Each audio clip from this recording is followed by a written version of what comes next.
भारत के लोग, हम भारत के लोग, हम भारत के लोग, हम भारत के लोग।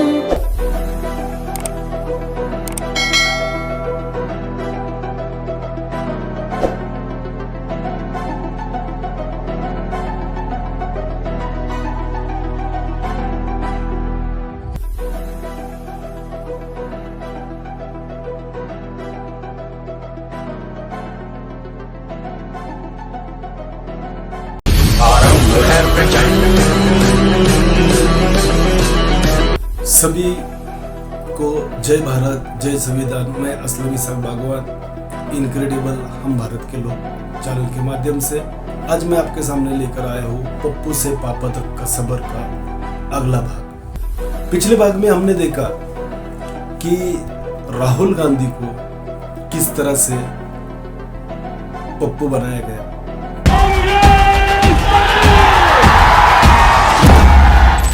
पिछले 10 साल केसीआर ने आपसे पैसा लूटा है। मैं आपको बता रहा हूं, जितने रुपए केसीआर ने आपसे लूटे हैं उतने रुपए हम आपको वापस देने जा रहे हैं।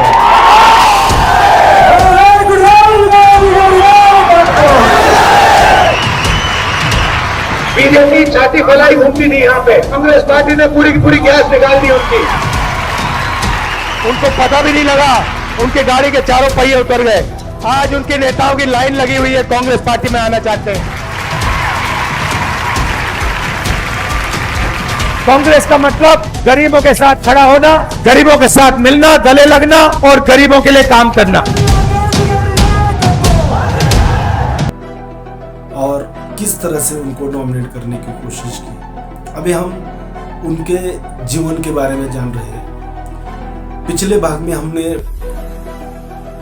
राहुल गांधी के ननियाल के बारे में जाना, जिसमें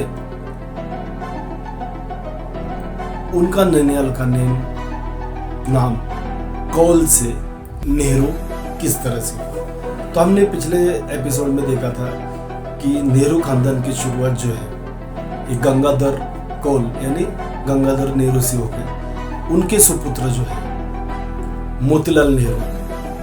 आज हम उनके बारे में जानकारी हासिल करने के लिए आपके सामने आए हैं। तो जानते हैं मोतीलाल नेहरू। भारत के प्रसिद्ध राजनीतिक नेता पंडित मोतीलाल नेहरू का जन्म पिता की मृत्यु के 3 महीने बाद 6 मई 1861 को आगरा में हुआ था। बड़े भाई नंदलाल ने जो आगरा में वकालत करते थे, इनकी देखभाल की। 12 वर्ष की उम्र तक इन्होंने घर पर ही अरबी और फारसी का अध्ययन किया। फिर कानपुर और इलाहाबाद में शिक्षा पाई।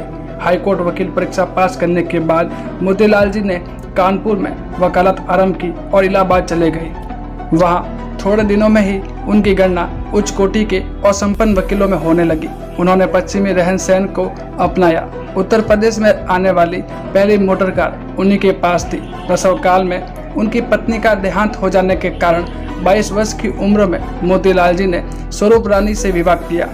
इन्हीं के पुत्र जवाहरलाल नेहरू और पुत्री विजयलक्ष्मी पंडित और कृष्णा हटी सिंह थी। वकालत में प्रतिष्ठा और संपत्ति अर्जित करने के साथ साथ मोतीलाल नेहरू सार्वजनिक कार्यों में भी रुचि लेने लगे। कांग्रेस के 1888, 1892 और 1905 के अधिवेशन में उन्होंने भाग लिया।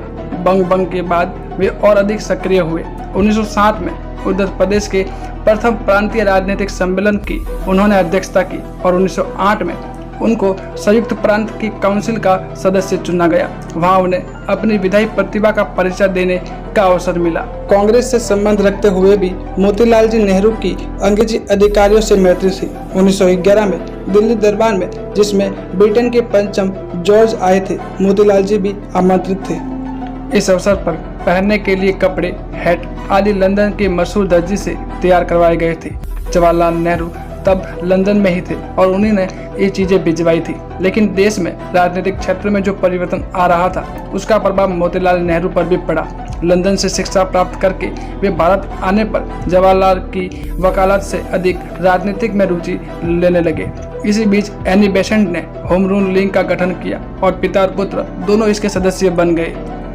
प्रथम विश्व युद्ध में भारतीय नेताओं ने अंग्रेजों की सहायता की थी, परंतु युद्ध की समाप्ति पर भारत को अधिकार देने के बदले उनकी भावनाओं के दमन करने के लिए रोलेट एक्ट जैसा काला कानून लागू किया। जब देशवासियों ने शांति के साथ इसका विरोध किया तो उनका दमन किया गया। इसका सबसे जघन्य रूप जलियांवाला बाग हत्याकांड और अमृतसर की घटनाएं थी। मोतीलाल जी नेहरू, जो अब कांग्रेस के नरम दल के विचारों के नेता थे, पूरी तरह बदल गए और अंग्रेजों की नेक नियत पर उनका कोई विश्वास नहीं रहा। गांधी जी के आंदोलन का रास्ता और उनका रास्ता दोनों एक हो गया। 1919 में कांग्रेस के अमृतसर अधिवेशन की अध्यक्षता मोतीलाल जी ने की। 1920 की कोलकाता कांग्रेस में वे अकेले प्रमुख नेता थे जिन्होंने गांधी जी के असहयोग प्रस्ताव का समर्थन किया था। अब उनकी जिंदगी रातों रात बदल गई। उन्होंने वकालत छोड़ दी, घोड़े गाड़ियां बेच दी, शराब एकदम हट गई, ठेलों में भर भर कर विदेशी कपड़ों की होली जली और खादी के धोती कुर्तों में उनका नया रूप निखर आया। आनंद भवन कांग्रेसी स्वयं सेवकों का विश्राम स्थल बन गया। शाही रहन सहन वाले व्यक्ति ने स्वेच्छा से देश के लिए फकीरी धारण कर ली। 1921 में मोतीलाल जी नेहरू भारतीय कांग्रेस के सचिव थे। ब्रिटेन के राजकुमार की भारत यात्रा का बहिष्कार करने के कारण उन्हें गिरफ्तार किया गया और 6 महीने की सजा हुई। चोरा चोरी कांड की घटना के बाद गांधी जी द्वारा आंदोलन को स्थगित किए जाने पर विधायी संस्थाओं के अंदर संघर्ष जारी रखने के उद्देश्य से स्वराज पार्टी का गठन किया। स्वराज पार्टी की ओर से निर्वाचित होकर मोतीलाल नेहरू केंद्रीय असेंबली में अपने दल के नेता बने और अपने पैने तर्कों से अंग्रेजी अधिकारियों को परेशानी में डालते रहे। साइमन कमीशन के बहिष्कार के बाद भारत की ओर से मोतीलाल नेहरू की अध्यक्षता में संविधान का एक मसौदा तैयार किया गया। 1928 की कोलकाता कांग्रेस की अध्यक्षता मोतीलाल नेहरू ने की। जब सरकार के इस मसौदे को स्वीकार नहीं किया गया तो 1929 की लाहौर कांग्रेस में भारत ने पूर्ण स्वराज को अपना लक्ष्य घोषित कर दिया और इसी कांग्रेस के अध्यक्ष जवाहरलाल नेहरू थे। 1930 में जब गांधी जी नमक सत्याग्रह के लिए दांडी मार्च कर रहे थे तब मोतीलाल जी इनसे मिलकर इलाहाबाद में अपना शानदार भवन आनंद भवन को राष्ट्र को दान दे दिया। इस नमक सत्याग्रह में मोतीलाल जी के साथ जवाहरलाल नेहरू, सौरभ रानी, कमला नेहरू, विजय लक्ष्मी पंडित, कृष्णा और मोतीलाल जी के दामाद रंजीत सीताराम भी थे। सभी को अंग्रेजों के द्वारा गिरफ्तार कर लिया गया। कुछ समय के बाद मोतीलाल जी की अस्वस्थ होने के कारण उन्हें रिहा कर दिया गया।